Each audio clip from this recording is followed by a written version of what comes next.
Hello everyone, मैं शालू जौहरी और आज हम लोग नई यूनिट स्टार्ट करने जा रहे हैं क्योंकि यूनिट फर्स्ट और सेकंड जो है हमारी कंप्लीट हो चुकी है। तो हम नई यूनिट जो स्टार्ट करने जा रहे हैं जो कि है यूनिट ए, जो है शिक्षा में या शिक्षा के लिए प्रौद्योगिकी। तो हम लोग यूनिट 8 स्टार्ट करेंगे। तो जो है एजुकेशन टेक्नोलॉजी आपकी, तो एजुकेशन टेक्नोलॉजी का पहले हम लोग मीनिंग समझते हैं कि एजुकेशन टेक्नोलॉजी है क्या। क्योंकि पार्ट ए जो है उसमें बता रखा है कि एक विषय अनुशासन के रूप में शैक्षिक प्रौद्योगिकी, यानी कि जो एजुकेशन टेक्नोलॉजी है वो एक सब्जेक्ट के रूप में, एक कंसेप्ट के रूप में किस प्रकार से होगी। तो सबसे पहले देखते हैं कि एजुकेशन टेक्नोलॉजी का क्या मतलब है। तो एजुकेशन का मतलब सबको पता है कि छोटे शब्दों में अगर हम लोग कहें कि किसी भी बच्चे का ओवरऑल डेवलपमेंट करना, सर्वांगीण विकास करना, उसके हर पक्ष का जो है डेवलपमेंट करना क्या है, एजुकेशन है। टेक्नोलॉजी से क्या मतलब है, उन विधियों को यानी उन मेथड्स को, उन टेक्निक को, उन प्रविधियों को विज्ञान माना जाता है जिनके द्वारा शैक्षिक उद्देश्य को प्राप्त किया जाता है। तो शैक्षिक तकनीकी क्या है, या हम लोग तकनीकी कह सकते हैं कि जो भी मेथड है, ठीक है, जो भी मेथड है, जो भी टेक्निक्स है, उसका यूज जब हम एजुकेशन में करते हैं तो वो क्या कहलाता है, एजुकेशन टेक्नोलॉजी कहलाता है। यानी कि जो भी नए इन्वेंशन हो रहे हैं, जो भी नए आविष्कार हो रहे हैं, उनका यूज, जो भी नए हम लोग कह सकते हैं डिवाइसेस जो आ रही हैं, उनका यूज जब हम कहाँ करते हैं, एजुकेशन के क्षेत्र में करते हैं, तो वो क्या कहलाता है, एजुकेशन टेक्नोलॉजी कहलाता है। तो हम लोग कह सकते हैं कि उन सभी मेथड्स को और टेक्निक को यूज करना जिसके माध्यम से हम शैक्षिक उद्देश्यों को प्राप्त कर सकते हैं, जिसके माध्यम से हम शैक्षिक उद्देश्य यानी कि हमारे एजुकेशनल जो ऑब्जेक्टिव हैं उनको हम प्राप्त कर सकें बहुत ज्यादा इफेक्टिव तरीके से। उन सभी मेथड या फिर टेक्निक जिनका यूज करके हम शैक्षिक उद्देश्य को प्राप्त कर सकते हैं, वही क्या कहलाती है, वही शैक्षिक तकनीकी या हम कह सकते हैं एजुकेशनल टेक्नोलॉजी कहलाती है। इसके माध्यम से हम क्या कर सकते हैं, ज्ञान का संरक्षण कर सकते हैं, ठीक है, स्टोर कर सकते हैं ज्ञान को। इसके माध्यम से हम ज्ञान को संरक्षण कर सकते हैं, ज्ञान का ट्रांसफर कर सकते हैं, नॉलेज जो है उसका हस्तांतरण कर सकते हैं। इसके अलावा ज्ञान में जितने, इसमें हम लोग एजुकेशन में जितने भी एडवांस टूल्स होते हैं, टेक्निक्स होती है, कंप्यूटर होता है, टेलीविजन होता है, सीडी होता है, इन सब टेक्निक का यूज करके जो है एजुकेशन शिक्षा को और ज्यादा इफेक्टिव बना सकते हैं, और ज्यादा इंटरेस्टिंग बना सकते हैं। तो एजुकेशन टेक्नोलॉजी का मतलब क्या है, हमें सिर्फ इतना सा देखना है कि जो भी नए नए मेथड्स आ रहे हैं, जो भी नई नई टेक्निक्स आ रही है, वो उनका शिक्षा में यूज करना जिससे कि एजुकेशनल ऑब्जेक्टिव्स को जो है ज्यादा से ज्यादा प्राप्त किया जा सके, ज्ञान को हम लोग स्टोर करके रख सके। जैसे हम लोग कंप्यूटर में हमारी कोई फाइल होती है, हम उसको सेव करके रख लेते हैं, उसी प्रकार से अगर हम एजुकेशन में कंप्यूटर का यूज कर रहे हैं, जैसे कि अभी आप लोग देख लीजिए, अगर हमारी कोई पीडीएफ फाइल है, कुछ है, अगर हमको उसको स्टोर करके रखना है तो हम अपने कंप्यूटर में स्टोर कर सकते हैं। तो ज्ञान का संरक्षण करना, ज्ञान को ट्रांसफर करना, एक जगह से दूसरे जगह पर जो है ज्ञान को, नॉलेज को हम भेज सकते हैं। मान लीजिए मैं आपसे कुछ शेयर करना चाह रही हूँ, किसी चीज के बारे में मुझे नॉलेज है, मैं आपसे शेयर करना चाह रही हूँ, तो मैं फटाफट से व्हाट्सएप, टेलीग्राम या मेल किसी भी तरीके से जो है आपको वो नॉलेज आप तक पहुंचा सकती हूँ। तो हम ज्ञान को स्टोर कर सकते हैं, ज्ञान को ट्रांसफर कर सकते हैं। हम इसमें एडवांस टूल्स का, एडवांस जो टेक्निक्स आ रही हैं उनका, उन सबका जो है हम एजुकेशन के अंतर्गत यूज कर सकते हैं। क्यों कर सकते हैं, क्योंकि हमें एजुकेशन में जो है गुणात्मक सुधार, जो हमारा क्वालिटेटिव इम्प्रूवमेंट है, शिक्षा में गुणात्मक सुधार करना, शिक्षा के क्षेत्र में जो भी नए आविष्कार हो रहे हैं, जो भी नूतन नए प्रयोग हो रहे हैं, उनको एजुकेशन में डालना जिससे कि बच्चे की नॉलेज को ज्यादा से ज्यादा डेवलप किया जा सके, उसका एक नया दृष्टिकोण विकसित किया जा सके, उसकी समझ को जो है डेवलप किया जा सके, उसकी नॉलेज को, उसकी अंडरस्टैंडिंग को डेवलप किया जा सके। यही है कि हम एजुकेशन में टेक्नोलॉजी क्यों लेकर के आए हैं, इसीलिए लेकर के आए हैं। टेक्नोलॉजी का मतलब सिर्फ ये नहीं कि हम मोबाइल, कंप्यूटर सिर्फ यही यूज कर रहे हैं, हम जितने भी मेथड, जो भी नए मेथड हम एजुकेशन में यूज कर रहे हैं, वो सब क्या है, वो टेक्नोलॉजी में ही आते हैं। अगर हम उसको प्रॉब्लम सॉल्विंग मेथड से बच्चे को करवा रहे हैं, कोई असाइनमेंट हम बच्चे को दे रहे हैं, वो सब टेक्नोलॉजी में आता है। क्योंकि पहले क्या होता था कि टीचर क्लास में गया, उन्होंने किताब खोली और बच्चे को पढ़ाना शुरू कर दिया, या किसी बच्चे को खड़ा करा और बोला तुम जो है रीडिंग लगाना शुरू कर दो, तो पहले एजुकेशन इस प्रकार से होती थी, अब हो गया है कि हम बच्चे को अलग अलग मेथड से पढ़ाने की कोशिश करते हैं, अलग अलग टेक्निक्स हम यूज करते हैं, बच्चों को असाइनमेंट देते हैं, brain storming, problem solving method, discussion method, ये सब क्या है, टेक्नोलॉजी का ही उदाहरण है। सिर्फ कंप्यूटर, लैपटॉप, सीडी, मोबाइल, सिर्फ यही डिवाइसेस ही टेक्नोलॉजी में नहीं आती, अलग जो मेथड है एजुकेशन के वो सब भी किस में आते हैं, वो सब भी टेक्नोलॉजी के अंतर्गत ही आते हैं। तो मुख्य उद्देश्य क्या होता है कि शिक्षा को ज्यादा से ज्यादा बच्चे में नॉलेज को हम विकसित कर सकते हैं, उसकी समझ को विकसित कर सकते हैं, अंडरस्टैंडिंग जो है बच्चे की उसको उसमें गुणात्मक सुधार कर सकते हैं। शिक्षा के उद्देश्यों को और ज्यादा अच्छे तरीके से हम प्राप्त करने के लिए शैक्षिक टेक्नोलॉजी या एजुकेशन टेक्नोलॉजी का हम लोग यूज करते हैं। अब इसका क्षेत्र क्या हो सकता है, यानी इसका स्कोप, इसका हो सकता है कि उद्देश्यों की पहचान करना, आइडेंटिफाई ऑब्जेक्टिव्स, कि हमारे उद्देश्य क्या होंगे एजुकेशन के, यानी अगर हम बच्चे को कुछ पढ़ाना चाह रहे हैं तो हम उसको क्या सिखाना चाह रहे हैं, हमारा उद्देश्य क्या है बच्चे के अंदर सिखाने का, तो उद्देश्यों की पहचान हो सकती है। इसके द्वारा हम पाठ्यचर्या का विकास कर सकते हैं, यानी हमारा करिकुलम डेवलपमेंट कर सकते हैं। जैसे आप लोग देखते हैं करिकुलम के साथ में को करिकुलम एक्टिविटीज होती है, अलग अलग तरीके से जो है बच्चों को पढ़ाया जाता है, तो हम अपने करिकुलम में डेवलपमेंट कर सकते हैं। और हम लोग क्या कर सकते हैं, फीडबैक दे सकते हैं, इसमें हम लोग फीडबैक दे सकते हैं। अभी भी अगर हम लोग यूट्यूब वगैरह पर लाइव लेते हैं तो आप लोगों को जब कुछ नहीं समझ में आता तो आप लोग मुझे तुरंत बता सकते हो कि मैम ये बात समझ में नहीं है, ये इसको रिपीट करें, तो इसमें भी जो है फीडबैक तुरंत मिल जाता है। फीडबैक मतलब प्रश्न क्वेश्चन जो है वो तुरंत मिल जाता है कि किस प्रकार से पढ़ाया जा रहा है। हार्डवेयर और सॉफ्टवेयर का यूज,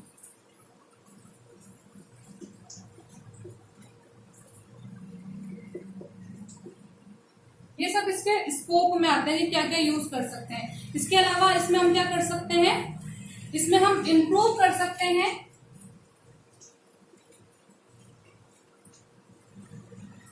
इम्प्रूवमेंट कर सकते हैं किसमें, हमारी टीचिंग और लर्निंग प्रोसेस में।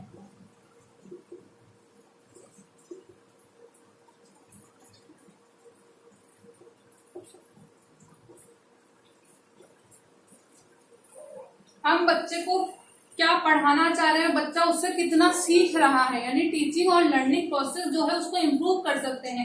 क्योंकि ये सबको पता है कि हम कुछ नया करके, कुछ नई टेक्निक यूज करके, कोई नया मेथड यूज करके अगर बच्चे को पढ़ाते हैं तो बच्चा को पढ़ने में इंटरेस्ट आता है। ठीक है, तो उससे क्या होगा, हमारी जो टीचिंग, एक तो हमारा शिक्षण सुधरेगा, साथ में जो बच्चा सीख रहा है उस प्रक्रिया को भी हम लोग जो है अच्छे प्रकार से उसको भी जो है हम लोग इम्प्रूव कर सकते हैं।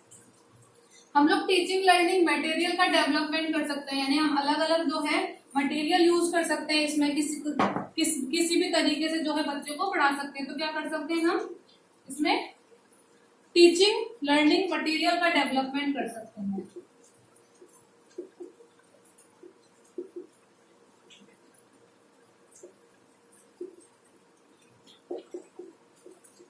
शिक्षण अधिगम जो हमारी सामग्री होती है उसका हम लोग विकास कर सकते हैं। टीचिंग लर्निंग स्ट्रेटेजीज जो होती है कि हमको किस प्रकार से पढ़ाना है, हमारी जो रणनीति होती है शिक्षण और अधिगम के लिए, जो रणनीति होती है।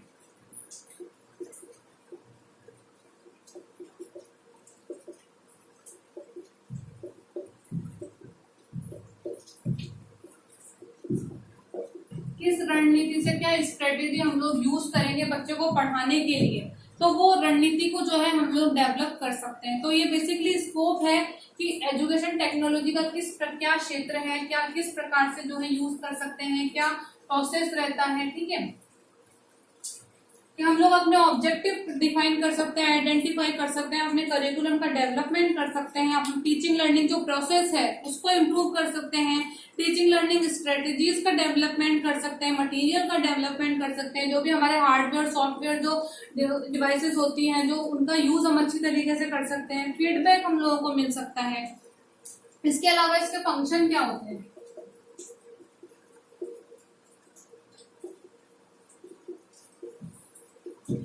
सबसे पहले तो इसमें ये होता है कि जो भी हम पढ़ा रहे हैं, जो भी इंस्ट्रक्शन हम दे रहे हैं वो कैसा होना चाहिए, स्टूडेंट सेंटर्ड।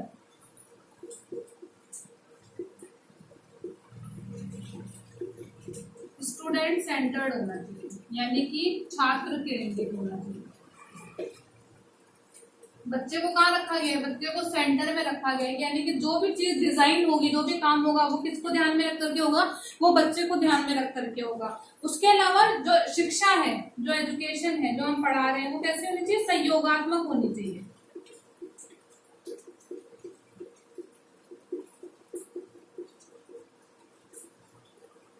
यानी कि सिर्फ यही नहीं कि टीचर पढ़ाया जा रहा है, सिर्फ टीचर यूज करके बताया जा रहा है टेक्निक्स को। जो भी मान लो अगर हम लोग कुछ बच्चे को कंप्यूटर के माध्यम से हम लोग सिखाना चाह रहे हैं या कुछ बताना चाह रहे हैं, तो ऐसा नहीं कि सिर्फ टीचर यूज करके बताया जा रहा है, बच्चों को उसमें कोई सहयोग ही नहीं है। तो टीचर और स्टूडेंट दोनों जो है सहयोगात्मक रूप से उस चीज को जो है करना चाहिए। तो शिक्षा कैसी हो? सहयोगात्मक हो। अगली बात है कि जो लर्निंग है, अधिगम है, वो संदर्भित होना चाहिए।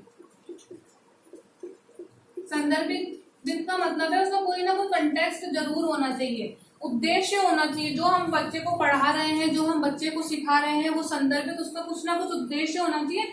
बिना उद्देश्य के ये सब काम नहीं होना चाहिए, बस ऐसे ही करवाने के लिए करवा रहे हैं। कुछ उद्देश्य हो, बच्चा उससे कुछ ना कुछ सीखे जरूर। तो ठीक है, किस प्रकार का होना चाहिए? लर्निंग संदर्भित होनी चाहिए, उद्देश्य पूर्ण होनी चाहिए। आगे देखते हैं, आगे इसके क्या निहितार्थ है, मतलब इम्प्लीकेशन हम लोग देखेंगे कि क्या है, इसके माध्यम से क्या परिवर्तन एक तरीके से हम लोग कह सकते हैं। इसको जब हम लोग पढ़ाते हैं तो क्या चेंजेस आते हैं एजुकेशन के अंतर्गत। तो इम्प्रूवमेंट इन टीचिंग, शिक्षण में सुधार होता है। सबसे पहला ही ये बात है कि बच्चा इंटरेस्ट लेता है। बच्चा इंटरेस्ट लेता है तो टीचर भी अच्छे प्रकार से पढ़ाने की कोशिश करता है, तो हमारी टीचिंग सुधरती है। टीचिंग लर्निंग प्रोसेस जो होता है हमारा, शिक्षण अधिगम प्रक्रिया का विश्लेषण, इसके माध्यम से हम एनालिसिस कर सकते हैं कि हमने जो टीचिंग करवाई है और बच्चे को जो लर्निंग हुई है, यानी ये जो पूरा प्रोसेस हुआ है, उसको हम एनालिसिस कर सकते हैं, हम उसको देख सकते हैं। आप लोग देखते होंगे कि कई बार जो है टीचर अगर पढ़ाता है तो उस चीज को रिकॉर्ड कर लिया जाता है, बाद में उसको दिखाया जाता है कि आपने इस प्रकार से पढ़ाया। तो इसमें क्या होता है कि शिक्षण अधिगम प्रक्रिया का विश्लेषण होता है, एनालिसिस होता है, किस तरीके से पढ़ाया, क्या कमी रही, क्या अच्छाई रही, ये सब चीजें जो है हमको इसके माध्यम से पता पड़ जाती है। लर्निंग में इम्प्रूवमेंट होता है, अधिगम में सुधार होता है, बच्चा अच्छे से पढ़ता है, उसको इंटरेस्ट आता है। और उस एक बात दूसरी है कि इसमें जो है बच्चे की सुविधा के अनुसार उसको, क्योंकि स्टूडेंट सेंटर्ड है तो बच्चे को उसमें सेंटर में रखा जाता है, उनकी सुविधाओं का ध्यान रखा जाता है, तो अधिगम में सुधार होता है। और क्या होता है? पाठ्यक्रम का विकास होता है।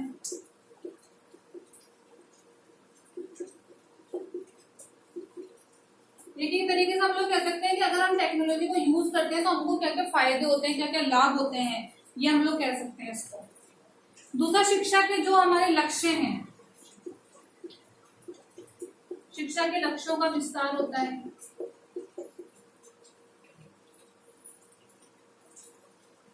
बस बाकी सब लोग आप बता सकते हो, बहुत छोटी छोटी बातें हैं कि इससे क्या कार्य होते हैं, क्या इससे लाभ होता है, ठीक है, और इसके क्षेत्र क्या क्या है, सब बहुत छोटी छोटी बातें हैं। बस बेसिकली हमको जानना था कि एजुकेशन टेक्नोलॉजी होती क्या है, शिक्षा में इसको किस प्रकार से हम लोग यूज कर सकते हैं। तो समझ में आया होगा कि टेक्नोलॉजी का यूज एजुकेशन में करना क्या है, शैक्षिक प्रौद्योगिकी है। जो भी नई टेक्निक्स आ रही हैं, जो भी नए मेथड आ रहे हैं, उनको एजुकेशन में यूज करना, जिससे शिक्षा में गुणात्मक सुधार हो सके, बच्चे की अंडरस्टैंडिंग बढ़ सके, ठीक है। इन सब चीजों के लिए जो है एजुकेशन के अंदर टेक्नोलॉजी को लाया गया। आगे है, इसके अलावा लाभ हो सकते हैं कि टीचिंग लर्निंग स्ट्रेटेजीज हम लोग बना सकते हैं, हम लोग ऑडियो विजुअल एड्स का यूज कर सकते हैं, इससे बच्चे का ओवरऑल डेवलपमेंट होता है। कम्युनिटी की जो भी नीड्स हैं, समुदाय की जो जरूरतें हैं कि किस बच्चे को किस प्रकार की एजुकेशन चाहिए, उन जरूरतों को हम पहचान सकते हैं और उसके अनुसार हम लोग जो है बच्चे को एजुकेशन दे सकते हैं।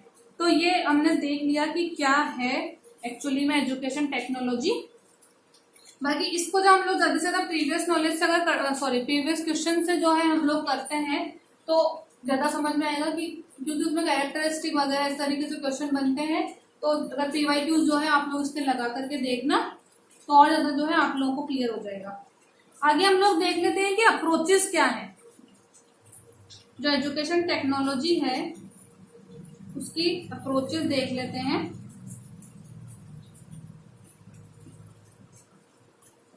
उपागम,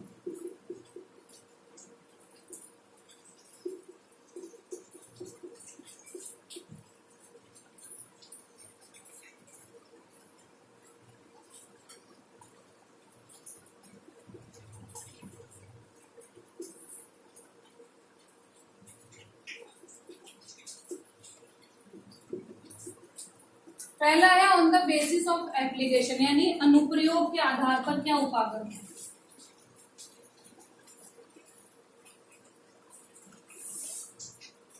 दूसरा है on the basis of approach,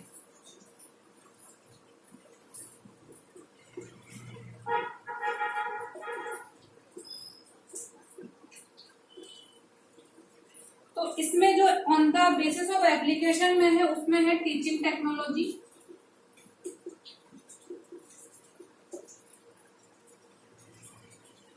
instructional technology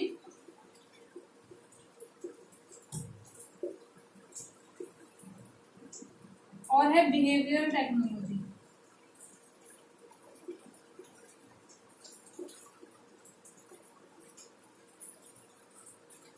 इसमें है हार्डवेयर, सॉफ्टवेयर और सिस्टम एनालिसिस।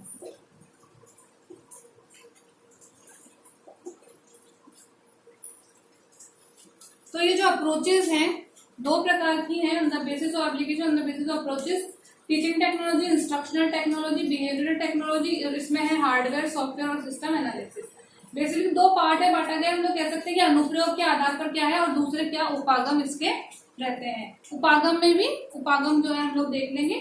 समझने के लिए आप एक तरीके से ये भी कह सकते हैं, खाली अगर हम लोग उपागम देखेंगे तो ये उपागम है। दूसरा एप्लीकेशन के आधार पर जो होते हैं वो इस तरीके से है।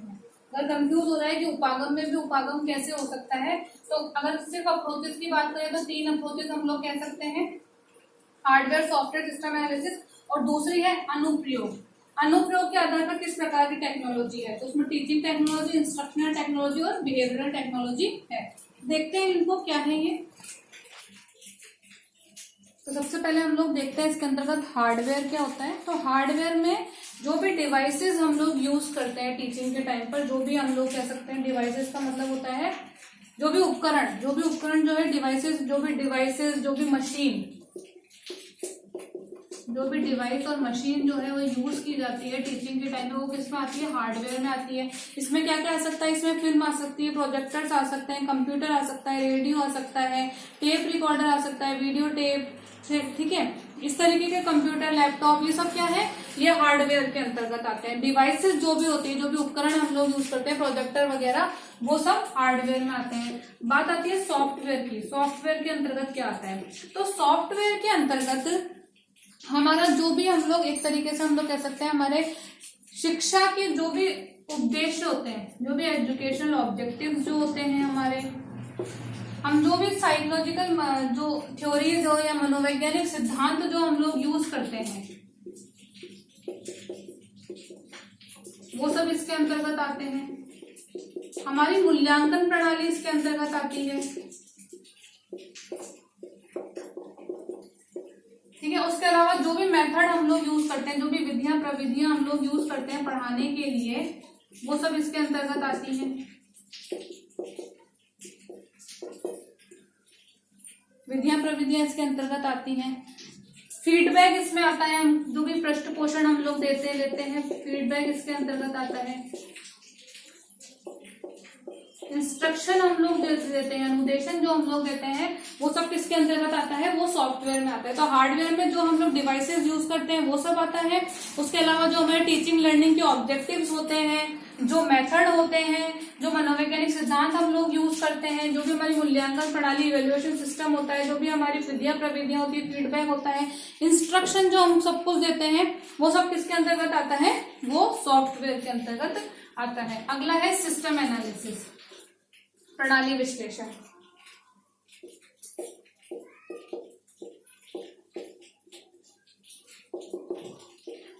तो सिस्टम एनालिसिस जो है उसके अंतर्गत क्या आता है, जो शैक्षिक प्रशासन होता है, एजुकेशनल एडमिनिस्ट्रेशन जो होता है, जो भी मैनेजमेंट होता है, उसकी समस्याओं का साइंटिफिक रूप से अध्ययन करना और अध्ययन करने के बाद में उसको जो है उसमें सुधार करना, उसको प्रभावशाली बनाना। यानी कि जो भी हमारा प्रशासन है, एजुकेशन एडमिनिस्ट्रेशन है, जो भी प्रबंध है, इसकी जो भी प्रॉब्लम है, इसकी जो भी समस्याएं हैं, उन समस्याओं को हम लोग इसके अंतर्गत स्टडी करते हैं और उनको जो है साइंटिफिक तरीके से सॉल्व करने की कोशिश करते हैं, जिससे क्या होता है, हम अपनी शैक्षिक प्रणाली को, शैक्षिक प्रबंधन को और शैक्षिक जो हमारा प्रशासन है उसको और ज्यादा प्रभावशाली बना सके। तो बेसिकली इसके अंतर्गत जो भी हमारा प्रशासन होता है, प्रबंध होता है, उसमें हम लोग सुधार करते हैं, इम्प्रूवमेंट करते हैं, उसकी समस्याओं को सॉल्व करके जो भी प्रॉब्लम्स हमारे एडमिनिस्ट्रेशन डिपार्टमेंट में आ रही है, हमारे मैनेजमेंट डिपार्टमेंट में जो भी प्रॉब्लम आ रही है उसको हम लोग सुधारते हैं, सुधारते हुए प्रॉब्लम जो भी समस्या है उनको समाधान करके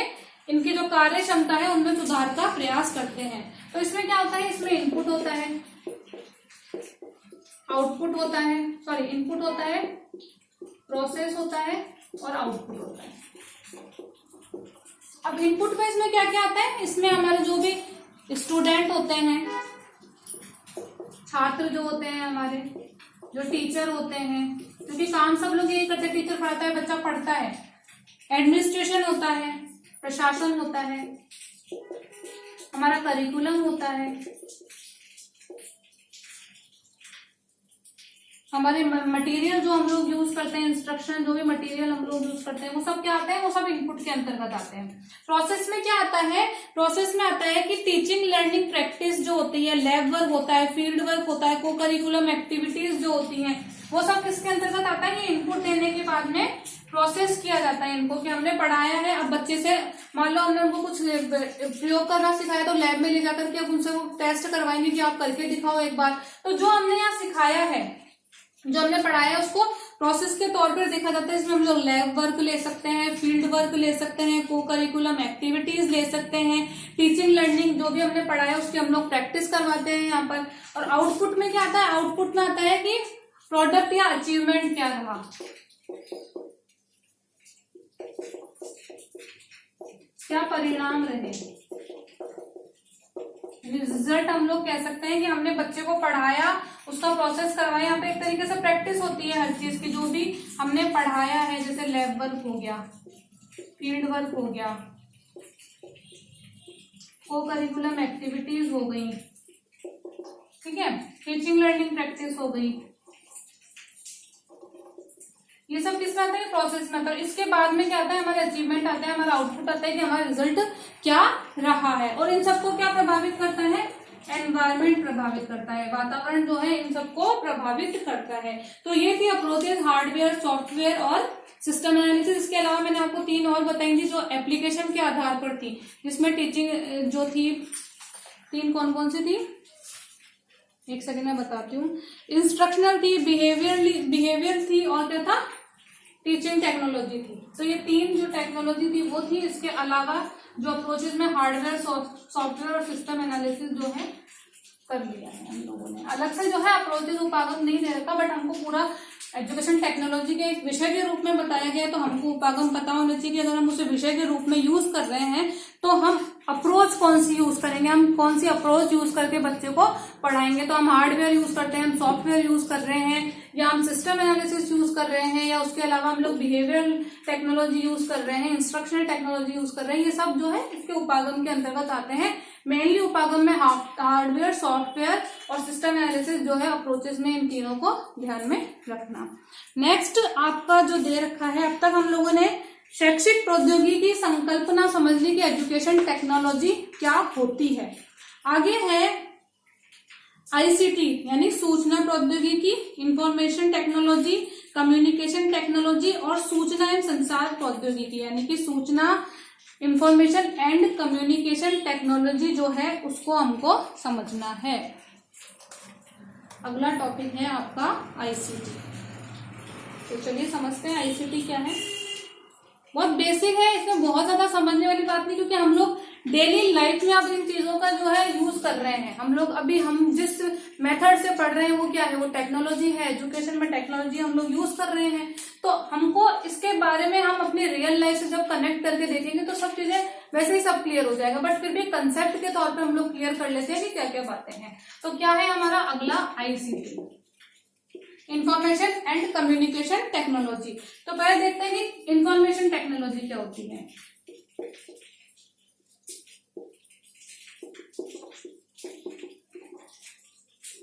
सूचना प्रौद्योगिकी क्या होती है, तो पहले सूचना क्या होती है। सबसे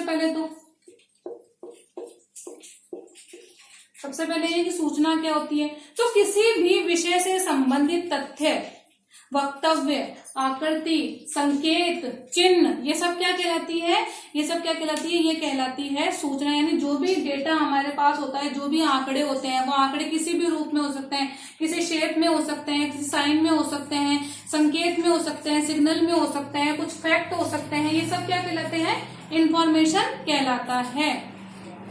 और ये इंफॉर्मेशन, इस सूचना में जब टेक्नोलॉजी आ जाए, सीधी सी बात है कि इस सूचना में जब टेक्नोलॉजी आ जाए तो वो क्या कहलाती है, वो एजुकेशन टेक्नोलॉजी कहलाती है। जैसे कि तो सूचना क्या हुई, जो भी डेटा हमारे पास होता है, जो भी आंकड़े हमारे पास होते हैं, वो सूचना कहलाती है। और जब इन सूचना में, इन आंकड़ों में, इन इंफॉर्मेशन में हम किसका यूज कर लेते हैं, हम तकनीकी का यूज करते हैं। यानी कि सूचना को अगर हमें एक जगह से दूसरी जगह पर पहुंचाना है, हमें सूचना, हमारी इंफॉर्मेशन हमारे पास है, हमें उसमें कुछ मॉडिफिकेशन करना है, ठीक है, हमें अपनी सूचना को सुरक्षित करके रखना है। मान लीजिए हमारे पास कोई इन्फॉर्मेशन है, उसको हमको सेव करके रखना है, या मेरे को कोई चीज पता है, मुझे आप तक वो चीज पहुंचानी है, तो मैं फोन का यूज कर रही हूँ, मैं ईमेल का यूज कर रही हूँ, मैं व्हाट्सएप, टेलीग्राम, किसका यूज कर रही हूँ। तो अगर मेरे को अपनी इन्फॉर्मेशन दूसरे तक पहुंचानी है, उसमें मुझे मॉडिफिकेशन करना है, कोई चेंज करना है। मान लो मेरे पास कोई जानकारी है कि एनटीपीसी नेट का एग्जाम दिसंबर में होगा, मेरे पास ये सूचना है, अब मुझे इसको चेक करना है कि ये सही है या नहीं है, तो मैं उसके लिए किसका यूज कर रही हूँ, मैं मोबाइल फोन का यूज कर रही हूँ, मैं नेटवर्क इंटरनेट का यूज कर रही हूँ। तो मुझे अपनी सूचना में मॉडिफिकेशन करना है, उसको देखना है कि मेरी सूचना ऑथेंटिक है या नहीं है। इन सब के लिए क्या है, जब हम टेक्नोलॉजी का यूज करते हैं अपनी नॉर्मल इन्फॉर्मेशन में, तो वो क्या कहलाती है, इन्फॉर्मेशन टेक्नोलॉजी कहलाती है। बहुत ईजी है। इसमें दो जैसे कि हमें बातचीत करने के लिए दो व्यक्ति चाहिए होते हैं, उसी तरीके से सूचना को भी एक जगह से दूसरी जगह पर पहुंचाने के लिए हमें दो डिवाइस की आवश्यकता होती है। मान लीजिए मुझे आप तक नॉलेज, सूचना, इन्फॉर्मेशन देनी है, तो एक डिवाइस मेरी होगी, एक डिवाइस आपकी होगी, तो दो डिवाइसेस होने चाहिए, नेटवर्क हमारे पास होना चाहिए। इसके अलावा इसकी इंपॉर्टेंस क्या होती है कि हम बड़ी से बड़ी सूचना को 2 मिनट में जो है फटाफट दूसरे तक पहुंचा सकते हैं, उसका ट्रांसफर कर सकते हैं। देश विदेश की सूचनाओं को हम अपने पास जो है जल्दी से हमें उसके बारे में जानकारी मिल जाती है। पूरे ऑल ओवर वर्ल्ड में क्या चल रहा है, क्या नहीं चल रहा है, हर चीज की जानकारी हमें प्राप्त हो जाती है। किसकी वजह से, इस इंफॉर्मेशन टेक्नोलॉजी की वजह से। उसके अलावा इसमें एक चीज और आती है, IST, इंफॉर्मेशन सर्विस टेक्नोलॉजी। हमें इंफॉर्मेशन के माध्यम से जो सर्विसेज मिलती हैं, जो सेवाएं मिलती हैं, जैसे कि हमें बैंक से, हम हमारी कंपनी से, मतलब जो भी हम जिस भी कंपनी की सिम वगैरह सब यूज करते हैं, तो उसके माध्यम से हमें सेवाएं मिलती है। मान लीजिए हमारा डेटा खत्म होने वाला है, तो हमें पता, हमारे पास मैसेज आता है कि 2 दिन बाद आपकी इनकमिंग आउटगोइंग जो है बंद होने वाली है। ये सब क्या है, ये हमें सर्विस मिल रही है, किसके माध्यम से, इंफॉर्मेशन टेक्नोलॉजी के माध्यम से। तो इंफॉर्मेशन सर्विस टेक्नोलॉजी यानी टेक्नोलॉजी के माध्यम से हमें सर्विस मिल रही है, किसके रूप में, सूचना के रूप में। तो इसमें टर्म आता है IST, इंफॉर्मेशन सर्विस टेक्नोलॉजी। तो ये तो हो गया कि सूचना प्रौद्योगिकी क्या होती है, कि जो हमारे पास सूचनाएं होती हैं उसमें हमको अगर कोई मॉडिफिकेशन करना होता है, कोई एक जगह से दूसरी जगह पर हमको पहुंचाना होता है, उसको हमको सेव करना होता है, इन सब चीजों के लिए हम टेक्नोलॉजी का यूज करते हैं, तो वो इंफॉर्मेशन कहलाती है। अगला आता है कम्युनिकेशन, जिसको कहते हैं संचार, संचार प्रौद्योगिकी। अब संचार प्रौद्योगिकी क्या होता है कि हम कम्युनिकेशन करते हैं, हम बातचीत करते हैं, अपने विचारों को, अपनी भावनाओं को जब एक जगह से दूसरी जगह पर पहुंचाते हैं। मान लीजिए मुझे कोई आपसे बात कहनी है, मैं अपनी बात कहूंगी, मैं अपनी भावनाओं को आपसे व्यक्त कर रही हूँ, मैं अपने विचारों को आपके सामने व्यक्त कर रही हूँ, वो क्या है, वो कम्युनिकेशन है। लेकिन ये भावनाएं, ये विचार, ये सब व्यक्त करने की जब मैं किसका यूज कर लूं, मैं टेक्नोलॉजी का यूज कर लूं। अगर आप मेरे सामने बैठे हो और मैं आपसे बात कर रही हूँ फेस टू फेस, वो क्या है, वो है कम्युनिकेशन। लेकिन जब मैं आपसे बात कर रही हूँ व्हाट्सएप के जरिए, मैं आपसे बात कर रही हूँ टेलीग्राम फेसबुक के जरिए, वो क्या है, वो है कम्युनिकेशन टेक्नोलॉजी। क्योंकि वहां हमने कम्युनिकेशन में किसको यूज कर लिया, वहां हमने कम्युनिकेशन में टेक्नोलॉजी को यूज कर लिया। तो जब हम कम्युनिकेशन के लिए टेक्नोलॉजी का यूज करते हैं, हम मोबाइल का यूज करते हैं, हम कंप्यूटर का यूज करते हैं, हम किसी भी ईमेल वेबसाइट का यूज करते हैं, टेलीकम्युनिकेशन, वो क्या है, संचार प्रौद्योगिकी कहलाता है। ठीक है, मतलब टेक्नोलॉजी का यूज करना। इसमें कौन कौन से कंपोनेंट होते हैं, इसमें संदेश होता है, यानी एक मैसेज होगा, उसके अलावा क्या होगा, एक प्रेषक यानी सेंडर होगा, माध्यम होगा, मीडियम या हम लोग चैनल कह सकते हैं, और एक प्राप्तकर्ता होगा यानी रिसीवर, और उसके अलावा फीडबैक होगा। फीडबैक जो है पृष्ठपोषण, सबसे इंपॉर्टेंट। अगर पृष्ठपोषण ही नहीं है तो यानी आपका कम्युनिकेशन ठीक प्रकार से नहीं हुआ। यानी कि इसके लिए क्या जरूरी है, नॉर्मल कम्युनिकेशन के लिए भी ये सब चीजें जरूरी है। और अगर हम लोग टेक्नोलॉजी से भी करते हैं, बात तो वही है, संचार यानी कि या तो फेस टू फेस कर रहे हो तो सिर्फ कम्युनिकेशन है, अगर टेक्नोलॉजी का यूज कर रहे हो तो संचार प्रौद्योगिकी है, कम्युनिकेशन टेक्नोलॉजी है। लेकिन प्रोसेस तो वही रहेगा कि मैसेज भी कुछ होना चाहिए, मेरे को आपको कुछ कहने के लिए कोई बात होनी चाहिए, कोई मैसेज होना चाहिए, प्राप्त एक सेंडर होना चाहिए यानी एक भेजने वाला भी होना चाहिए, माध्यम होना चाहिए, भाई किस माध्यम से जा रहा है, मोबाइल के माध्यम से जा रहा है, लिखित रूप में जा रहा है, मौखिक रूप में जा रहा है, किस रूप में जा रहा है।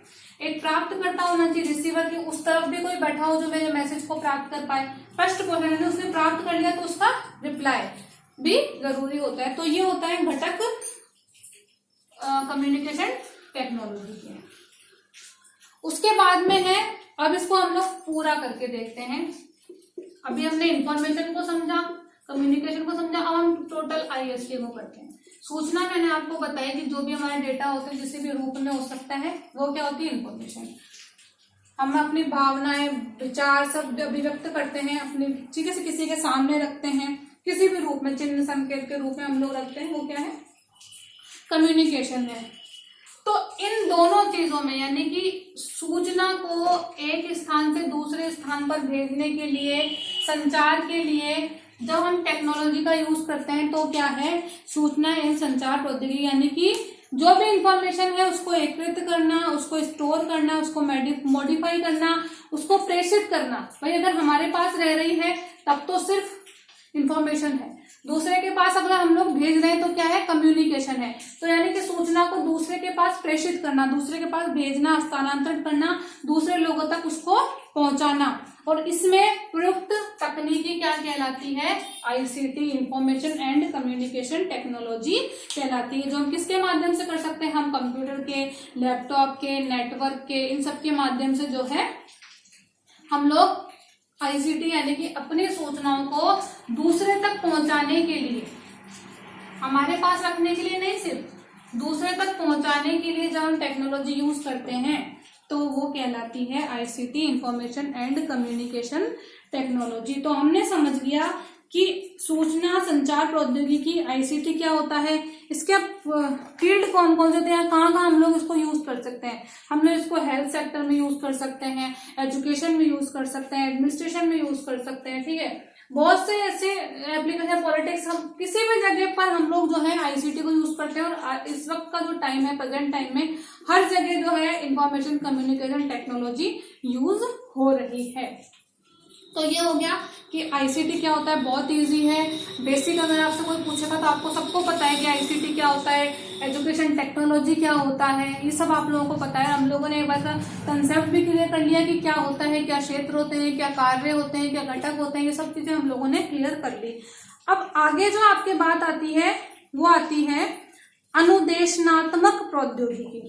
अनुदेशनात्मक प्रौद्योगिकी वो भी किसके अंतर्गत, औपचारिक, गैर औपचारिक तथा समावेशी शिक्षा में शैक्षिक प्रौद्योगिकी का अनुप्रयोग। यानी सबसे पहले तो हमको क्या समझना है, इंस्ट्रक्शनल टेक्नोलॉजी। अभी हमने एजुकेशन टेक्नोलॉजी समझ ली, अब हम लोग समझेंगे कि इंस्ट्रक्शनल टेक्नोलॉजी यानी कि अनुदेशनात्मक प्रौद्योगिकी क्या होती है।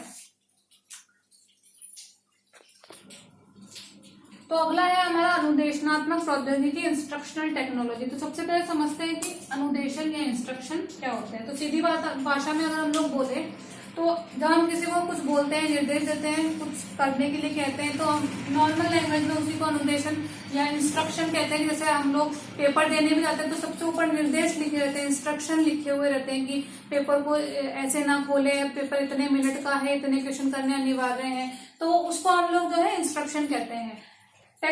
शिक्षा में इंस्ट्रक्शन क्या होता है? तो शिक्षा में जो है, जो भी सीखना सिखाना है बच्चे को, जो भी हमको बच्चे को जो भी वेरियस हमको नॉलेज देनी है, जो भी उसको ज्ञान देना है, अपने जो टीचर है विचार बच्चे के सामने रखना चाहता है, अपने अनुभव बच्चे के सामने रखता है, तो इस तरीके से जो भी एक अध्यापक के माध्यम से बालक के सामने जो भी अपने विचार, अपने अनुभव, विषय से संबंधित ज्ञान, ये सब जो रखा जाता है, ये सब जो बच्चे को दिया जाता है, वो सब क्या कहलाता है?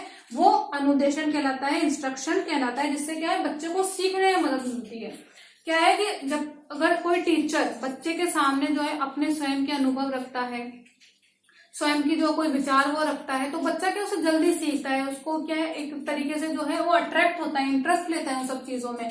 तो शिक्षा के अंतर्गत अध्यापक के द्वारा, हम लोग एजुकेशन उसमें ही पढ़ेंगे कि शिक्षा के अंतर्गत अध्यापक के द्वारा बच्चे के समक्ष अपने विचार, अपने अनुभव रखना, विविध प्रकार के ज्ञान रखना, सब्जेक्ट की नॉलेज रखना, ये सब जब बच्चे के सामने प्रस्तुत किया जाता है, जिससे क्या है बालक को सीखने में और ज्यादा आसानी मिलती है, वो जल्दी सीखता है, उसको मदद मिलती है, वो क्या कहलाता है? वो अनुदेशन कहलाता है। तो ये तो नॉर्मल बात हुई कि जब क्लास में टीचर खड़ा है, वो बच्चों को पढ़ा रहा है, अपने थॉट उसके सामने रख रहा है, अपना एक्सपीरियंस रख रहा है, वो तो एक नॉर्मल क्लास में जो होता है वो हो गया अनुदेशन।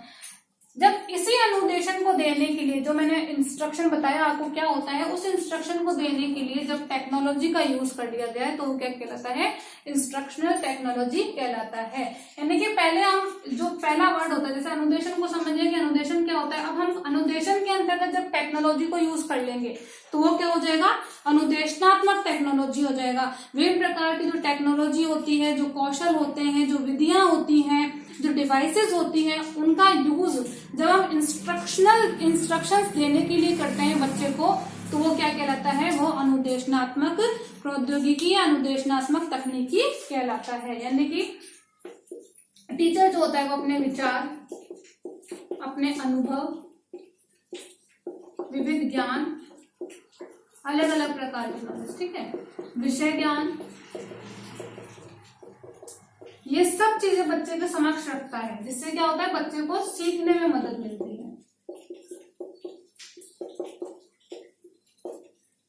और इन सब के लिए जब टीचर किसका यूज कर ले? तकनीकी का, टेक्नोलॉजी का, यानी कि विभिन्न प्रकार के उपकरणों का यूज कर ले, विभिन्न प्रकार के कौशल का, विभिन्न प्रकार की विधियों का, मेथड का यूज कर ले बच्चे को अनुदेशन देने में, इंस्ट्रक्शन देने में, तो वो अनुदेशनात्मक प्रौद्योगिकी कहलाती है। इससे क्या होता है? बच्चा इंटरेस्ट के साथ में उन चीजों को करने के लिए तैयार रहता है, बच्चा एक्टिव रहता है। इससे क्या हम छात्रों को मोटिवेट कर सकते हैं। अगर हम अनुदेशन के अंतर्गत तकनीकी का प्रयोग करते हैं तो छात्रों को मोटिवेट किया जा सकता है, अभिप्रेरित किया जा सकता है, उनको और ज्यादा एक्टिव किया जा सकता है। उसके अलावा उनके बिहेवियर में मॉडिफिकेशन किया जा सकता है, यानी उनका जो व्यवहार है उसमें परिवर्तन किया जा सकता है। और इसके अलावा हम लोग क्या कर सकते हैं? इसके अलावा अगर हम लोग टेक्नोलॉजी का यूज करते हैं तो हमारी जो लर्निंग होती है, हम बच्चे को जो अधिगम करवा रहे हैं वो और ज्यादा इजी हो जाता है, सुविधापूर्ण हो जाता है। जब हम डिवाइसेस का यूज करेंगे, जब हम विधियों का यूज करेंगे, मान लो कंप्यूटर के माध्यम से इंस्ट्रक्शन दे रहे हैं, ठीक है, तो क्या होता है? लर्निंग इजी हो जाती है और ज्यादा। और क्या हो सकता है? ये सुविधापूर्ण बनाता है लर्निंग को, मैंने आपको बता ही दिया। और ये इसके अंतर्गत जो है बच्चा एक्टिव रह करके बहुत ज्यादा सीखता है, इंटरेस्टिंग हो जाती है, लर्निंग कैसी हो जाती है? रुचिकर हो जाती है। लर्निंग जो है और ज्यादा रुचिकर हो जाती है, बच्चा इंटरेस्ट लेने लगता है। इसके माध्यम से शिक्षण अधिगम का प्रारूप बनाया जा सकता है। जो भी हमारी टीचिंग लर्निंग होगी, यानी हमको किस प्रकार से पढ़ाना है, उसका एक फ्रेमवर्क बनाया जा सकता है। जैसे मान लीजिए मुझे आपको पढ़ाना है ऑनलाइन, या मुझे आपको पीपीटी के माध्यम से पढ़ाना है, तो मैं पहले ही जो है पीपीटी बना करके तैयार करके रख सकती हूँ और क्लास में आकर के बच्चों के सामने प्रेजेंट कर सकती हूँ। तो क्या होता है? टीचिंग लर्निंग के लिए फ्रेमवर्क हम पहले से बना करके और जा करके जो है बच्चे के सामने प्रेजेंट कर सकते हैं। जैसे कि हम जो है लेसन प्लान बनाते हैं। अपना लेसन प्लान क्यों बनाते हैं, पहले तैयारी कर लेते हैं कि हमें बच्चों को किस प्रकार से पढ़ाना है। तो वो हुआ सिर्फ इंस्ट्रक्शन का एक एग्जांपल। लेकिन जब हम पीपीटी के माध्यम से बच्चे के सामने जाकर के प्रेजेंट कर रहे हैं, पीपीटी के माध्यम से उसको पढ़ा रहे हैं, तो वो क्या हुआ, अनुदेशनात्मक प्रौद्योगिकी यानी इंस्ट्रक्शन में हम लोग टेक्नोलॉजी को लेकर के आ गए हैं। और इसके माध्यम से बच्चे की जो नीड है, अपनी जो उसकी नीड है, जो उनकी इंडिविजुअल डिफरेंसेस है, उनका भी ध्यान जो है इसके अंतर्गत आसानी से रखा जा सकता है कि जो बच्चा जिस गति से सीखता है वो उस गति से सीख सकता है।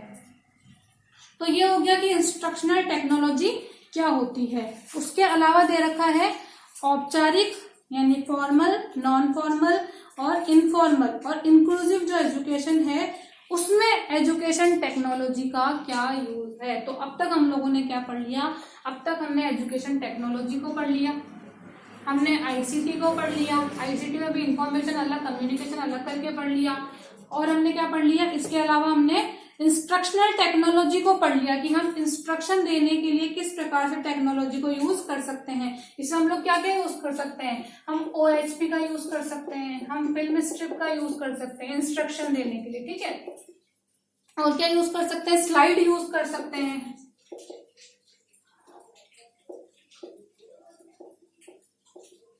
इस तरीके से जो है बच्चे को इंस्ट्रक्शन दिए जा सकते हैं। ये सब जो डिवाइसेस हैं इन सब का यूज करके बच्चे को हम अनुदेशन दे सकते हैं। अब है कि औपचारिक, गैर औपचारिक और अनौपचारिक और समावेशी शिक्षा में शैक्षिक प्रौद्योगिकी का क्या अनुप्रयोग है, क्या यूज है। तो सबसे पहले तो ये समझें कि फॉर्मल, नॉन फॉर्मल, इनफॉर्मल और इंक्लूसिव एजुकेशन क्या होती है। तो सबसे पहला क्या है, फॉर्मल एजुकेशन यानी औपचारिक शिक्षा।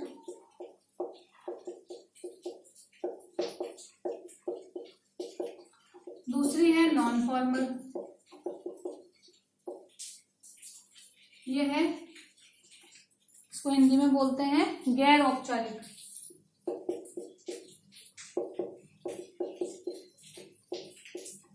इनफॉर्मल, इसे बोलते हैं निरौपचारिक, अनौपचारिक।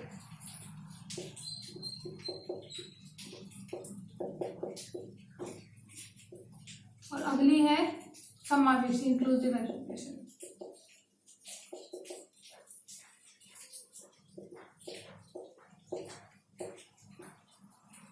समावेशी शिक्षा। तो पहले समझ लेते हैं कि ये होती क्या है।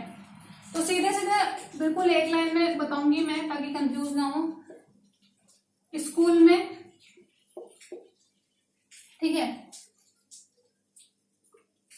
कॉलेज में, यूनिवर्सिटीज में, इन सब में एक जो है पर्टिकुलर फिक्स्ड जो करिकुलम के साथ में, फिक्स करिकुलम के साथ में जो एजुकेशन ली जाती है वो क्या कहलाती है, वो फॉर्मल एजुकेशन कहलाती है। यानी स्कूल में जाकर के हम जो पढ़ते हैं, हम कॉलेज में रेगुलर जाकर के क्लास ले रहे हैं, वहां जाके पढ़ रहे हैं, हमारा एक फिक्स्ड करिकुलम है, निश्चित पाठ्यक्रम है, हमारा एक निश्चित टाइम है कि हमें उसी टाइम पर जाकर के क्लास में बैठना है, टीचर उसी टाइम पर आएंगे, हमें यही सब्जेक्ट पढ़ने हैं, इस टाइम पर हमारा गेम का पीरियड होगा। वो क्या है, जहाँ पर सब कुछ फिक्स रहता है, आपको एक जगह जाकर के पढ़ाई करनी होती है, जैसे विद्यालय हुआ, कॉलेज हुआ, विश्वविद्यालय हुआ। वो किस में आता है, वो आता है फॉर्मल एजुकेशन में। आगे आता है नॉन फॉर्मल एजुकेशन। इसके अपोजिट यानी इसके बाहर जो एजुकेशन होती है, यानी उसमें कोई आपको फिक्स जगह जाकर के नहीं पढ़ना होता है कि आपको सुबह 7 बजे जो है स्कूल में जाकर के बैठ जाना है या 8 बजे जो है कॉलेज में जाकर के बैठ जाना है। तो नॉन फॉर्मल एजुकेशन जो फॉर्मल एजुकेशन के अपोजिट होती है, जिसमें कोई जगह, कोई फिक्स वेन्यू नहीं होता, प्लेस नहीं होता जहां पर जाकर के आपको एजुकेशन लेनी होती है। तो ये कितने टाइप की होती है, ये 2 टाइप की होती है, जिसमें डिस्टेंस और ओपन। जिसमें डिस्टेंस और ओपन एजुकेशन के माध्यम से जो है हम अपनी एजुकेशन को पूरा करते हैं। डिस्टेंस मतलब पत्राचार शिक्षा भी हम लोग इसको कहते हैं, दूरस्थ शिक्षा कहते हैं हिंदी में, और इसको कहते हैं मुक्त शिक्षा। यानी कोई फिक्स आप जो है जाकर के, आपको किसी फिक्स जगह जाकर के सुबह 7 बजे स्कूल में जाकर के नहीं बैठना है, कोई टीचर आपको आकर के फिक्स टाइम पर नहीं पढ़ाएगा। आप जो है दूर डिस्टेंस से जो है एजुकेशन ले सकते हो, तो वो क्या कहलाती है, दूरस्थ शिक्षा कहलाती है। इसमें हम लोग ई लर्निंग के माध्यम से, वीडियो कॉन्फ्रेंसिंग के माध्यम से इस तरीके से जो है एजुकेशन ले सकते हैं। जैसे अभी हम लोग जो एजुकेशन ले रहे हैं वो क्या है, वो डिस्टेंस एजुकेशन है। हम लोग जो है दूर रह करके जो है एजुकेशन ले रहे हैं, ई लर्निंग का यूज हम लोग कर रहे हैं, लेकिन कोई फिक्स टाइम नहीं है कि आप, अगर आपको अभी ये नहीं देखना है वीडियो, आप लोग बाद में कभी भी आपकी जब इच्छा हो तब आप लोग देख सकते हो। तो कोई फिक्स चीज नहीं है यहाँ पर, कोई फिक्स जो आपके ऊपर कोई बाउंडेशन नहीं है, ठीक है। वो क्या है, डिस्टेंस और ओपन एजुकेशन के अंतर्गत आती है। जैसे इग्नू से पढ़ना, ठीक है, कोटा ओपन यूनिवर्सिटी से पढ़ना, ये सब काय में आता है, ये सब डिस्टेंस ओपन जो है इनके ही एग्जाम्पल होता है। फ्लेक्सिबिलिटी होती है इसके अंदर, लचीलापन होता है। इनमें लचीलापन नहीं होता, अगर आपको जाना है तो जाना है, आपको फिक्स करिकुलम पढ़ना है तो पढ़ना ही है। करिकुलम इसके अंतर्गत भी होता है, लेकिन अगर फिक्स टाइम रहता है कि आपको इस पीरियड में मैथ पढ़नी है, इस पीरियड में साइंस पढ़नी है, इसमें ऐसा कुछ नहीं होता है। आप जो है ई लर्निंग के माध्यम से, आप वीडियो कॉन्फ्रेंसिंग के माध्यम से, इन सब माध्यमों से जो है अपनी एजुकेशन को पूरा कर सकते हो। जिन बच्चों के पास में रेगुलर विद्यालय जाने का, महाविद्यालय जाने का टाइम नहीं होता, जो नहीं जा सकते किन्हीं कारणवश, उनके लिए जो है इन एजुकेशनों की, इन शिक्षाओं की जो है सुविधा प्रदान की गई है। अनौपचारिक शिक्षा, कहीं से भी कुछ भी सीख लो, यानी कि आपने मुझे देख करके कुछ सीख लिया, मैंने आपको देख के कुछ सीख लिया। समाज में यानी सोसाइटी में, फैमिली में, कहीं पर भी हम कुछ भी सीख सकते हैं। ये स्वयं सीखने पर बल देती है, क्या है, सेल्फ लर्निंग पर बल देती है कि आप अपने आप सीखो। फैमिली में किसी ने आपको बता दिया झूठ बोलना गलत बात है, आपने सीख ली कि वो चीज झूठ बोलना गलत बात होती है। हम जो है इसके अंतर्गत कहीं से भी कुछ भी जब चाहे वो सीख सकते हैं, तो वो क्या है, अनौपचारिक शिक्षा होती है। स्कूल में फॉर्मल, डिस्टेंस ओपन गैर औपचारिक में आती है। और कभी भी कहीं पर किसी को भी देख कर कुछ सीख लेना, किसी को कुछ करते हुए कुछ देख लिया तो हमें वो चीज अच्छी लगी तो हमने वो चीज सीख ली, तो वो किस में आती है, अनौपचारिक शिक्षा में आती है। और इंक्लूसिव एजुकेशन के अंतर्गत क्या होता है, जो भी स्पेशल जो चाइल्ड होते हैं, जो किसी प्रकार की, किसी में अगर कोई कमी है, उन बच्चों को भी जनरल क्लास जो होती है, यानी सामान्य बच्चों के साथ में उन स्पेशल चाइल्ड को भी एजुकेशन दी जाए, ताकि उनके अंदर ये हीन भावना ना आए कि वो उन दूसरे बच्चों से अलग है। पहले ब्लाइंड बच्चे होते थे उनके लिए अलग विद्यालय होता है, ठीक है। तो इसके अंतर्गत ये बताया जाए कि सभी को समावेश करके, एक साथ समाहित करके बच्चे को जो है एजुकेशन दी जाए, ताकि जो बच्चे स्पेशल हैं, जिनमें किसी प्रकार की कोई कमी है, जो कम सुन पाते हैं, कम देख पाते हैं, तो उनको भी अगर सामान्य बच्चों के साथ शिक्षा दी जाएगी तो उनमें वो हीन भावना नहीं आएगी कि हमें किसी प्रकार की कमी है। तो वो होती है समावेशी शिक्षा। तो हम लोगों ने देख लिया कि फॉर्मल, नॉन फॉर्मल और इनफॉर्मल एजुकेशन क्या होती है। अब हमें देखना है कि हम इसमें शैक्षिक प्रौद्योगिकी यानी एजुकेशन टेक्नोलॉजी का कैसे यूज कर सकते हैं। तो इसके अंतर्गत हम क्या कर सकते हैं, क्लास के अंदर तो हम बहुत चीजें यूज कर सकते हैं, जैसे हम कंप्यूटर का यूज कर लेते हैं, ठीक है। और क्या यूज कर सकते हैं हम लोग, कोई वेबसाइट वगैरह का यूज कर सकते हैं। किसी पर्टिकुलर सब्जेक्ट से रिलेटेड नॉलेज देने के लिए, अगर क्लास में आपको किसी विषय संबंधित नॉलेज देनी है तो हम कोई वेबसाइट के बारे में बता करके बच्चे को जो है उसकी नॉलेज दे सकते हैं। जो भी शैक्षिक वेबसाइट जो आती है, एजुकेशनल वेबसाइट जो आती है, उनका यूज करके हम स्मार्ट बोर्ड का यूज कर सकते हैं, हम प्रोजेक्टर का यूज कर सकते हैं,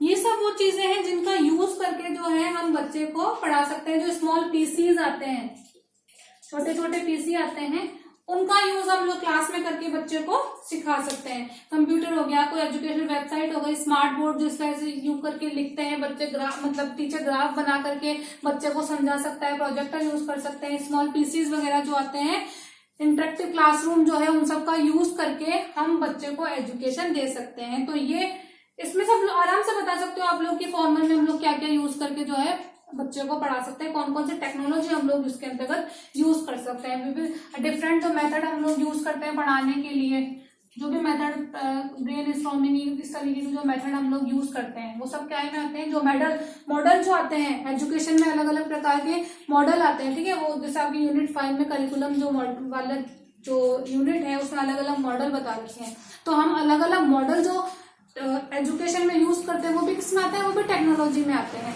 तो ये सब क्या है, ये हम फॉर्मल एजुकेशन में यूज करके बच्चे को एजुकेशन दे सकते हैं। अब बात आती है कि हम नॉन फॉर्मल यानी कि जो डिस्टेंस से ले रहे हैं, जो ओपन यूनिवर्सिटी से कर रहे हैं, उनको किस प्रकार से एजुकेशन दे सकते हैं।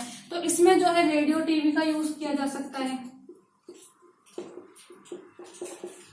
जैसे रेडियो पर कोई विषय से संबंधित कोई बात आ रही है तो उसको सुनकर के एजुकेशन ली जा सकती है। ज्ञान दर्शन जैसे जो चैनल होते हैं, ये सब इन विद्यार्थियों के लिए जो है चैनल चलाए जाते हैं। और क्या कर सकते हैं हम लोग ई लर्निंग जो होती है, जैसे अभी हम लोग कर रहे हैं, ई लर्निंग होती है, हम लोग वीडियो कॉन्फ्रेंसिंग से करवा सकते हैं भाई। और क्या इसमें हम लोग यूज कर सकते हैं, कंप्यूटर असिस्टेंट लर्निंग यानी कंप्यूटर आधारित, कंप्यूटर बेस्ड जो लर्निंग होती है वो हम लोग इसके अंतर्गत करवा सकते हैं। तो ये सब चीजें हैं जिसके माध्यम से जो है डिस्टेंस या नॉन फॉर्मल एजुकेशन हम बच्चों को दिला सकते हैं या दे सकते हैं। और इनफॉर्मल एजुकेशन जो होती है उसमें तो किसी भी प्रकार का आईसीटी बच्चा खुद, क्योंकि इसमें स्वयं सीखने पर बल दिया गया है, सेल्फ लर्निंग पर बल दिया गया है, तो जो स्टूडेंट है वो खुद से जो सीखना चाहता है आईसीटी का पूरी टेक्नोलॉजी का वो स्वयं अपने आप यूज कर सकता है, जिसका वो चाहे यूज कर सकता है, रेडियो का यूज कर सकता है, टीवी का यूज कर सकता है, कंप्यूटर का यूज कर सकता है, जिसका वो चाहे यूज करके जो है अपनी एजुकेशन ले सकता है। तो ये तो क्योंकि इसमें तो ये फ्री है, इसकी किसी प्रकार की बाउंडेशन तो है नहीं। अपनी फैमिली, सोसाइटी, सेल्फ लर्निंग से जो ये सीखना चाहता है जिस भी प्रकार की टेक्नोलॉजी इसके अंतर्गत, यानी हम लोग कह सकते हैं एक तरीके से दोनों प्रकार की टेक्नोलॉजी जो फॉर्मल नॉन फॉर्मल में यूज हो रही है वो यहाँ पर ये यूज करके अपनी एजुकेशन को या अपनी एजुकेशन में यूज कर सकता है, जो इसको सीखना है उसमें यूज कर सकता है। इसमें हम लोग जो इंक्लूसिव एजुकेशन है उसके अंतर्गत क्या कर सकते हैं, क्योंकि इसमें सभी बच्चों को समाहित किया गया है, जिसमें अगर किसी प्रकार की कमी है उनको भी समाहित किया गया है। तो text to speech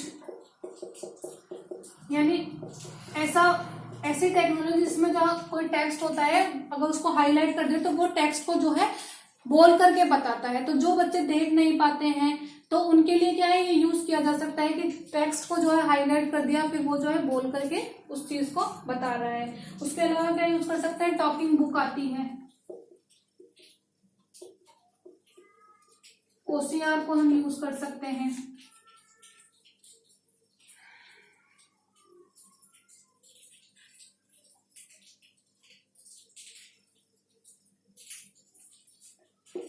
note works जो आती है, नोट मेकर्स जो आते हैं, जिनकी हैंड राइटिंग अच्छी नहीं होती वो नोट मेकर्स वगैरह का यूज कर सकते हैं। ऑर्गेनाइजेशनल सॉफ्टवेयर आते हैं,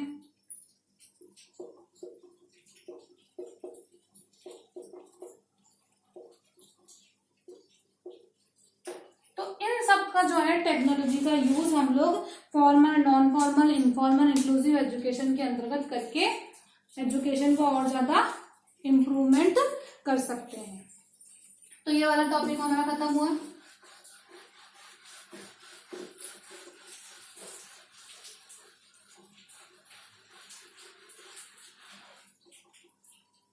अगला जो टॉपिक दे रखा है आपके, उसमें दे रखा है व्यवहारवादी, संज्ञानात्मक और रचनावादी सिद्धांतों का विहंगावलोकन, यानी कि बिहेवियरलिज्म, कॉग्निटिव और कंस्ट्रक्टिविज्म। इन सब का जो है हमको पहले तो हमको इनका मीनिंग पता होना चाहिए, क्या है ये सब थ्योरी, कौन कौन से सिद्धांत है, किसने क्या दिया है।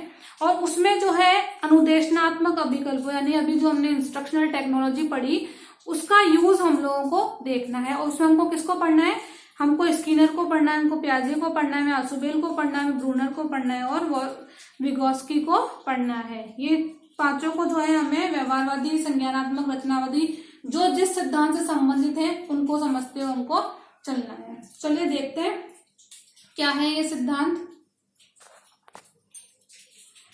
तो सबसे पहले हम लोग देखते हैं व्यवहारवादी में कि व्यवहारवादी क्या है। थोड़ा थोड़ा इन सब का जो इंट्रोडक्शन ले लेंगे, ताकि इंट्रोडक्शन लेंगे तो हमें आगे का समझ में आ पाएगा कि इसमें हम लोग इंस्ट्रक्शनल जो टेक्नोलॉजी है उसको किस प्रकार से यूज कर सकते हैं। तो व्यवहारवादी सबसे पहले इसके जनक जो माने जाते हैं व्यवहारवाद के, वो किसको माना जाता है, वो माना जाता है वॉटसन को। उसके बाद में थॉर्नडाइक, पावलव और स्किनर, ये तीनों आते हैं। और लेकिन हमें इसमें किसको पढ़ना है, हमें सिर्फ किसको पढ़ना है, हमें स्किनर को जो है इसके अंतर्गत पढ़ना है। अब इसमें बताया क्या गया है, इसमें बताया गया है कि जो व्यवहार होता है, जो बिहेवियर होता है, उसको ट्रेनिंग के माध्यम से यानी कि प्रशिक्षण के माध्यम से या कंडीशनिंग हम लोग करके यानी उसका अनुबंधन स्थापित करके, प्रशिक्षण दे करके या उसका अनुबंधन स्थापित करके किसी चीज से हम लोग क्या कर सकते हैं, हम बिहेवियर को चेंज कर सकते हैं, उसको मॉडिफाई कर सकते हैं यानी उसमें परिवर्तन कर सकते हैं, उसमें अगर कोई शोधन की बात होती है तो वो कर सकते हैं। तो ट्रेनिंग और कंडीशनिंग के माध्यम से बिहेवियर को चेंज किया जा सकता है व्यवहारवादियों के अनुसार। ये लर्निंग को कैसा मानते थे, ये अधिगम को एक्सटर्नल मानते थे, एक्सटर्नल यानी कि बाह्य प्रक्रिया मानते थे। रीजन क्या था, ये कहते थे कि बिहेवियर को चेंज किया जा सकता है यानी कि कोई किसी भी व्यक्ति में कोई चीज जन्मजात नहीं होती, यानी जेनेटिक को नहीं मानते थे कि कोई भी चीज जन्मजात नहीं होती है, बच्चा बाहर से ही हर चीज सीखता है और उसको ट्रेनिंग दे करके, उसकी कंडीशनिंग स्थापित करके हम उसके व्यवहार को परिवर्तित कर सकते हैं। तो इनका जो सिद्धांत था उसका नाम था क्रिया प्रस्तुत अनुबंधन सिद्धांत, ऑपरेंट कंडीशनिंग थ्योरी इनके सिद्धांत का नाम था। इन्होंने जो है चूहे पर जो है प्रयोग किया था, उसको बंद कर दिया था एक पिंजरे में, एक जो है पिंजरा बना करके चूहे को उसके अंदर बंद कर दिया था, उसमें लीवर दबा दिया था और जब भी वो चूहा लीवर दबाता था उसको जो है भोजन मिलता था। ठीक है, तो हमें सिर्फ इतना ज्यादा डिटेल में नहीं जाना, अभी साइकोलॉजी नहीं पढ़ रहे, हम टेक्नोलॉजी पढ़ रहे हैं, इसलिए सिर्फ इतना ही बता रही हूँ कि चूहे को पिंजरे में बंद कर दिया था, जैसे वो पिंजरे में उछल कूद करता था, वो एक्टिव था, उछल कूद करता था, लीवर दबाता था तो उसको भोजन मिल जाता था। तो ये क्या कहते हैं कि हम ट्रेनिंग दी है यहाँ पर या उसकी कंडीशनिंग करिए कि अगर वो लीवर को दबाएगा उसको भोजन मिलेगा। तो जिस रिस्पॉन्स पर, जिस अनुक्रिया पर, जिस रिस्पॉन्स पर जो है उसको रीइंफोर्समेंट मिलता है, उस क्रिया को वो बार बार करता है। यानी कि जैसे अगर ये 4 अनुक्रियाएं वो कर रहा है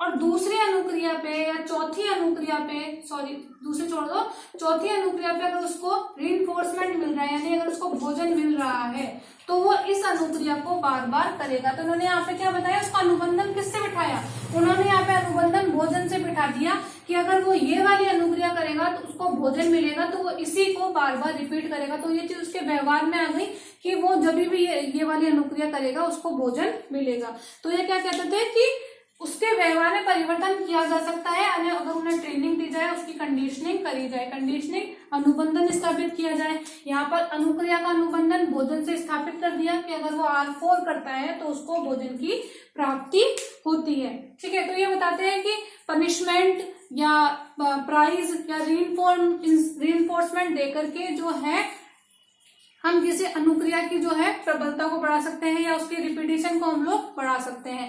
यानी अगर बच्चे ने कोई अच्छा काम किया, अगर हम उसको चॉकलेट देते हैं तो वो उस अनुक्रिया को बार बार करता है, तो हम जो है रीइंफोर्समेंट देकर जो अनुक्रिया को रिपीट करवा सकते हैं या उसकी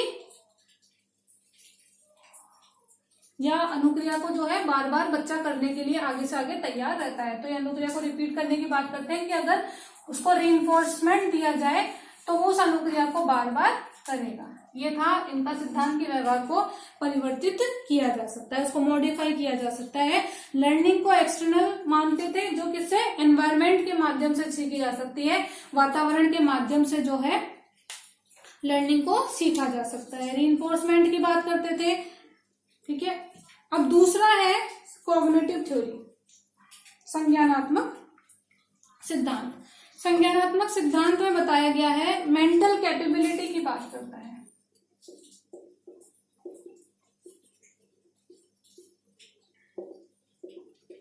यानी मानसिक क्षमता, मानसिक क्षमता की बात करता है। जैसे मान लीजिए किसकी बात करता है, दिमाग को क्या माना है, इंफॉर्मेशन प्रोसेसर माना है।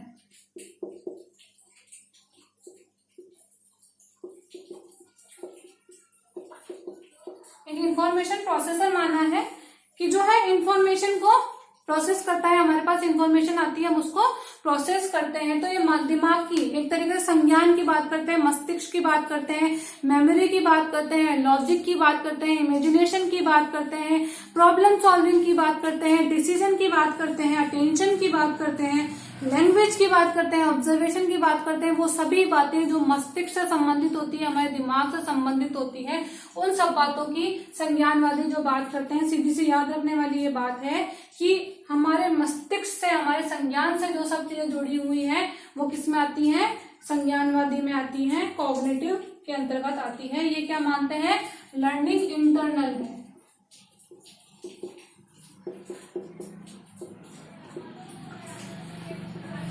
जहां ये लर्निंग को एक्सटर्नल मानते थे कि वातावरण के माध्यम से सिखाई जा सकती है, ये क्या कहते हैं, लर्निंग कैसी है, लर्निंग इंटरनल है। लर्निंग जो है अंदर से आती है और कैसी है, एक एक्टिव प्रोसेस है। यानी अगर बच्चा एक्टिव होगा तो ही वो सीख पाएगा, और अपने आप से जो है वो सीखता है, क्योंकि वो अपने मस्तिष्क का यूज कर रहा है, अपने संज्ञान का यूज कर रहा है, वो लॉजिक लगा रहा है, तो वो स्वयं चीजों को करने की कोशिश कर रहा है, वो प्रॉब्लम सॉल्व कर रहा है, तो वो स्वयं चीजों को करने की कोशिश कर रहा है। तो ये क्या बात करता है, लर्निंग कैसी है, लर्निंग जो है इंटरनल होती है। तो ये हमने समझ लिया कि संज्ञानवादी क्या कहते हैं। सिर्फ अभी इतना ही समझेंगे, आगे इसमें डिटेल में और समझेंगे।